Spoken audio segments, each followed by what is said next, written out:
అలానే విశేషరావు ఇటీవల కాలంలో ఉద్యోగుల పదవి విరమణ వయసుని 60 నుంచి 62 సంవత్సరాలు చేశారు.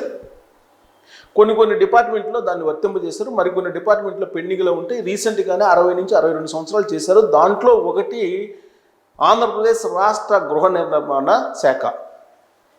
దాంట్లో 60 సంవత్సరాలు రిటైర్ అయిపోయినటువంటి వాళ్ళు మళ్ళీ తిరిగి జాయిన్ అవ్వడానికి వస్తూ ఉన్నారు. ఎందుకంటే 62 ఇయర్స్ వరకు ఆ పదవిలో కొనసాగచ్చు, ఉద్యోగంలో కొనసాగచ్చు అని చెప్పి ప్రభుత్వం తాజాగా ఉత్తర్వులు జారీ చేసింది.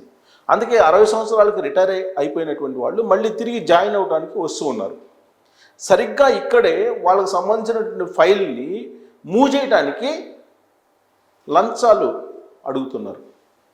ఇదే ముళ్ళుని ముళ్ళుతో తీస్తాం, వజ్రాన్ని వజ్రంతో కొస్తాం అంటారు కదా, అలా ఉంది ఇది. ఉద్యోగి, సీనియర్ ఉద్యోగి రిటైర్ అయిపోయాడు 60 ఇయర్స్కి, అతను మళ్ళీ తిరిగి ప్రభుత్వ జీవో ఇచ్చిన దాని ప్రకారం జాయిన్ అవ్వాలంటే డబ్బులు ఇవ్వాల్సిన పరిస్థితి వచ్చింది అని అంటే వైరస్ లాగా, క్యాన్సర్ లాగా అవినీతి ఏ స్థాయిలో వేళ్ళునుకుందో ప్రభుత్వ వ్యవస్థల్లో అర్థం పడుతుంది. ఇప్పుడు తాజాగా ఆంధ్రప్రదేశ్లో గృహ నిర్మాణ శాఖలో ప్రత్యేకించి ఇలాంటివి న్యూస్లో వస్తూ ఉన్నాయి, ఇలాంటి దృష్టాంతాలు. రీసెంట్గా తెలంగాణకు సంబంధించినటువంటి మెడికల్ అండ్ హెల్త్ డిపార్ట్మెంట్లో పనిచేసేటువంటి ఒక ఉద్యోగి రిటైర్ అయితే ఆ రిటైర్మెంట్కి సంబంధించినటువంటి బెనిఫిట్స్ని తీసుకోవడానికి వెళ్తే ఒక మంత్రి కుటుంబీకురాలు 12% నుంచి 10% వరకు లంచం అడిగారని చెప్పి సోషల్ మీడియాలో ఆవిడ తన బాధను వెళ్ళగక్కుతున్నారు. అంటే లంచం లేనిదే ఏ పని జరగదు, ఇది సర్వత్రా కనిపిస్తుంది. అది రిటైర్ ఉద్యోగం అవ్వచ్చు, లేదా సర్వీస్లో ఉన్నటువంటి ఉద్యోగైనా ఇంకో డిపార్ట్మెంట్లో వర్క్ చేయించుకోవాలంటే అతను కూడా లంచం ఇవ్వాల్సినటువంటి దౌర్భాగ్య దుస్థితి నెలకొంది. దీనికి కారణం ఎవరు అని అంటే అవినీతిపరమైనటువంటి ఉద్యోగులు, వాళ్ళని ప్రోత్సహిస్తున్నటువంటి వాళ్ళు, అది తెలిసి కూడా చూసి చూడనట్టు వదిలేసేటువంటి వాళ్ళు, వెరసి అవినీతి మయం చేసేసారు సమాజాన్ని చేసేసారు. డిపార్ట్మెంట్ని మొత్తాన్ని క్యాన్సర్లకి, అవినీతి క్యాన్సర్ ఎక్కిచ్చేశారు. దీన్ని మనం తొలగించలేం. ఈ క్యాన్సర్ని తగ్గించేటువంటి క్యాన్సర్ కాదు, ఈ క్యాన్సర్కి మందే లేదు, అలాంటి ప్రమాదకరమైనటువంటి క్యాన్సర్ ఇది. క్యాన్సర్లో స్టేజీలు ఉంటాయి కదా, ఇది ఇప్పుడు ఈ అవినీతి అనేటువంటి క్యాన్సర్ టాప్ స్టేజ్లో ఉంది. కాబట్టి దాన్ని ఎవ్వరూ బాగు చేయలేరు, దాన్ని ఎవరు అడ్డుకోలేరు కూడా. ఇది ఒక ఎత్తు అయితే, రిటైర్మెంట్ ఏజ్ని పెంచుతూ ఉన్నాయి ప్రభుత్వాలు. గతంలో చంద్రబాబు నాయుడు గారు 2014-19 మధ్యలో అప్పటి వరకు 58 సంవత్సరాలు ఉన్నటువంటి రిటైర్మెంట్ ఏజ్ని 60 సంవత్సరాలు చేశారు. అలాగే తెలంగాణలో అప్పట్లో ముఖ్యమంత్రిగా ఉన్నటువంటి కేసీఆర్ గారు 58 సంవత్సరాలు ఉన్న రిటైర్మెంట్ ఏజ్ని 61 సంవత్సరం చేశారు. ఇప్పుడు తాజాగా ఏంటి, చంద్రబాబు నాయుడు గారు 60 సంవత్సరాల నుంచి 62 సంవత్సరాలు అనేది అన్ని డిపార్ట్మెంట్లలో, అన్ని శాఖల్లో వర్తింప చేయాలని జీవో ఇచ్చారు.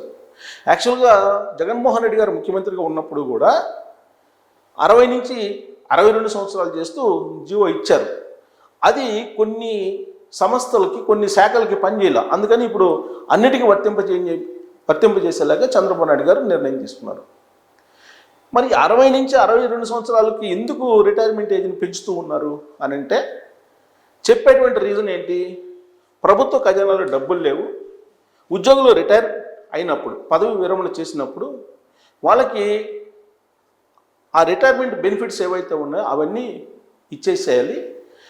ఇవ్వడానికి అంత అమౌంట్ ప్రభుత్వ ఖజానాలో లేదు, అందుకని చెప్పి మరొక 2 సంవత్సరాలు సర్వీస్లో వాళ్ళని కొనసాగిస్తున్నాము అని చెప్పి చెప్తూ ఉన్నారు. దీని కారణంగా ఎంత భారం పడుతుందో తెలుసా, గోటితో పోయేదాన్ని గొడ్డల్లాగా తీసుకొచ్చారు అని అంటారు కదా సామెత, అలా తీసుకొస్తున్నారు రాష్ట్ర ప్రభుత్వాలు. కేంద్ర ప్రభుత్వం కూడా 58 సంవత్సరాల రిటైర్మెంట్ ఏజ్ని 60 సంవత్సరాలు చేసింది కేంద్ర ప్రభుత్వం కూడా. ఈ కారణంగా ప్రజల మీద పడేటువంటి భారం కొన్ని లక్షల కోట్ల రూపాయలు. ఎలా అని అంటే ఉదాహరణ చెప్తాను. సీనియర్ ఉద్యోగి 1,50,000 ఉద్యోగ శాలరీ ఉందనుకోండి సీనియర్ ఉద్యోగికి, అదే పొజిషన్లో ఆ పని అదే ఒక ఎంప్లాయీ రిటైర్మెంట్ అయిపోయాడు అనుకోండి, ఇంకొక ఫ్రెషర్ని కనుక అపాయింట్మెంట్ ఇస్తే ఒక ఫ్రెషర్కి 40,000 45,000 శాలరీతో సరిపోతుంది. కోర్స్ ఈ జూనియర్కి అనుభవం లేకపోవచ్చు, కానీ పదవి విరమణ చేసిన అతనికి అనుభవం ఉండొచ్చు, కానీ అతని శాలరీ 1,50,000 ఇతని ఫ్రెషర్కి 45 నుంచి 50 మధ్యలో ఇస్తే సరిపోతుంది. అంటే వ్యత్యాసం ఎంత? ఒక్కొక్క ఎంప్లాయీకి ₹1,00,000 సుమారుగా వస్తుంది. అంటే ఈ భారం 2 సంవత్సరాలకి ఎంత పడుతుంది ఒక్కొక్క ఎంప్లాయీకి లెక్కేయండి, కొన్ని లక్షల కోట్ల రూపాయలు తేడా వస్తుంది. అంటే కేంద్ర ప్రభుత్వాలు కానీ రాష్ట్ర ప్రభుత్వాలు కానీ భారం పడుతుంది.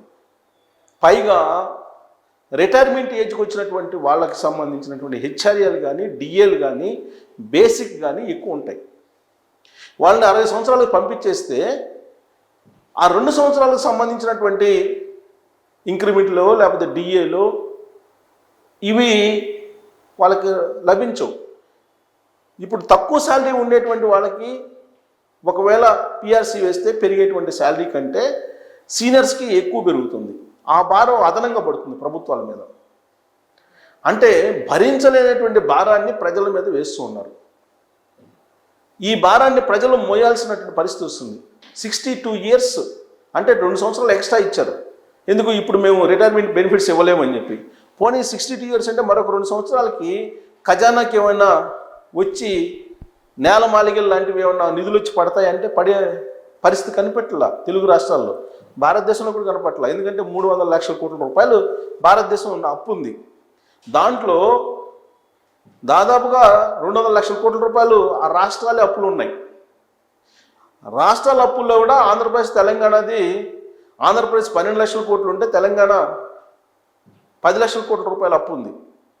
సో కాబట్టి అప్పు అనేది తీరిపోయి ఒకేసారి ఖజానాలోకి నేలమాలిగల్లాగా లంకిబిందంలాగా వచ్చి పడే పరిస్థితి కూడా లేదు. మరి ఈ 2 సంవత్సరాలు ఎందుకు పెంచినట్టు వాళ్ళకి?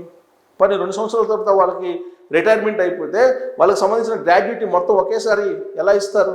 ఇప్పుడు ఇవ్వలేనటువంటి ప్రభుత్వం 2 సంవత్సరాల తర్వాత అందరూ ఒకేసారి పదవి విరమణ చేస్తారు కదా, అప్పుడైనా ఇవ్వాలి కదా, అప్పుడు ఎలా ఇస్తారు? ఈ ప్రశ్నకి ఏ ఆర్థిక శాస్త్రవేత్త కానీ లేదంటే ఏ ఆర్థికవేత్త కానీ సమాధానం చెప్పలేరు. దానికి కారణం ఏంటంటే అనుభవం ఉన్నటువంటి ఎంప్లాయీ అని అంటారు. అనుభవం ఉన్నటువంటి ఎంప్లాయీ 60+ వాళ్ళకి మైండ్ సెట్ ఎలా ఉంటుంది అనేది అందరూ తెలుసు. ఏజ్తో పాటు ఆలోచన తీరులు మారుతూ ఉంటాయి. ఇది ప్రకృతి ప్రసాదించినటువంటి ఒక యాక్టివిటీ. ఏజ్ పెరిగే కొద్ది ఆలోచనలు మారిపోతుంటాయి, స్వార్థం పెరుగుతూ ఉంటుంది.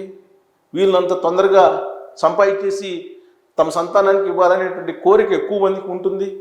మరి అలాంటి వాళ్ళకి ఇంకా 2 సంవత్సరాలు అదనంగా ఇస్తే ఏసీ బోర్డు పట్టుకుంటే ఇప్పుడు 200 కోట్లు దొరుకుతున్నాయి ఒక్కొక్కరి దగ్గర.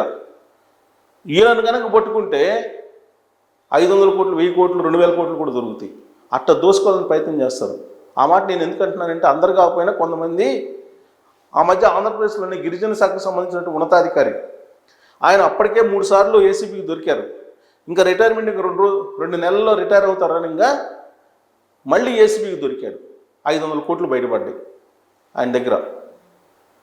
సో ఇలాంటి ఆలోచన, ఇలాంటి విధులు నిర్వహిస్తున్నటువంటి వాళ్ళు ఉన్నప్పుడు రిటైర్మెంట్ ఏజ్ని పెంచి ప్రజలకి భారం మిగల్చడం తప్ప దీనివల్ల వచ్చేటువంటి బెనిఫిట్ కంటే కూడా వచ్చేటువంటి నష్టం ఎక్కువగా కనిపిస్తుంది. సహజంగా విధానపరమైన నిర్ణయాలు ఏదైనా ఒకటి తీసుకున్నప్పుడు లాభ నష్టాలు ఉంటాయి. ఎక్కువ లాభం ఉన్నప్పుడు ఆ నిర్ణయం తీసుకోవచ్చు. కానీ రిటైర్మెంట్ ఏజ్ని పెంచినందువల్ల నష్టాలు ఎక్కువ లాభం కంటే కూడా. నిరుద్యోగుల సంఖ్య పెరిగిపోయింది. జన్జట్ ఏ విధంగా ఉద్యమిస్తున్నారో మనం చూస్తున్నాం. వాళ్ళకి ఉద్యోగాలు ఇవ్వాల్సింది పోయి ఉన్నటువంటి వాళ్ళని ఏజ్ బార్ అయినప్పటికీ కూడా వాళ్ళని కంటిన్యూ చేస్తున్నారు. ప్లస్ వాళ్ళకి హైయెస్ట్ శాలరీస్ ఉన్నాయి. ఈ హైయెస్ట్ శాలరీస్ ఉన్న వాళ్ళకి మరొక 2 సంవత్సరాలు కనుక అదనంగా అవకాశం ఇస్తే వాళ్ళ శాలరీస్ అమాంతం పెరుగుతాయి. దానికి అనుగుణంగా 62 ఇయర్స్కి మళ్ళీ రిటైర్మెంట్ బెనిఫిట్స్ ఇవ్వాలి కదా, అది డబల్ అవుతుంది కదా భారం. కానీ ప్రభుత్వాలు మాత్రం ఉద్యోగుల వయసుని పెంచేస్తున్నారు. ఉద్యోగులు ఏది చెప్తే అది చేస్తున్నారు పాలకులు కొంతమంది. ఆ కారణం చేత రాష్ట్ర ప్రభుత్వాలు ఆర్థికంగా సంక్షోభంలోకి వెళ్ళిపోతూ ఉన్నాయి. ఇప్పుడు అలాంటి రిటైర్మెంట్ ఏజ్ని పెంచారు ప్రభుత్వం. కొంతమంది రిటైర్ 60 ఇయర్స్కి అయిపోయినటువంటి వాళ్ళు మళ్ళీ జాయిన్ అవ్వాలంటే వాళ్ళని కూడా లంచాలు అడుగుతున్నారంటే ఏ స్థాయిలో ప్రభుత్వంలో అవినీతి కూరుకుపోయింది, అవినీతిలో ఈ ఉద్యోగులు కూరుకుపోయారు కొంతమంది అనేది మీరు ఆలోచించాలి. సో ఇలా ఏ కోణంలో నుంచి తీసుకున్నా ఉద్యోగులని రిటైర్మెంట్ ఏజ్ పెంచడం అనేది సమాజానికి, అలాగే ప్రత్యేకించి జెడ్కి భారీ నష్టం. కనీసం రాబోయేటువంటి రోజులైనా పెంచకుండా ఉంటే బెటర్, లేదంటే జెడ్ ఉద్యమించేటువంటి అవకాశం ఉంది. ఇప్పటికే ప్రొఫెసర్స్ని, కొంతమంది పారామెడికల్ సిబ్బందిని వాళ్ళ ఏజ్ని రిటైర్మెంట్ది 60 చేయాలని చెప్పే ప్రపోజల్ ఉంది. 65, కొంతమంది మెడికల్ కాలేజ్ ప్రొఫెసర్స్కి అయితే 70 సంవత్సరాలు చేయాలనేటువంటి ప్రపోజల్స్ కూడా ఉన్నాయని చెప్పి సోషల్ మీడియాలో వస్తూ ఉన్నాయి.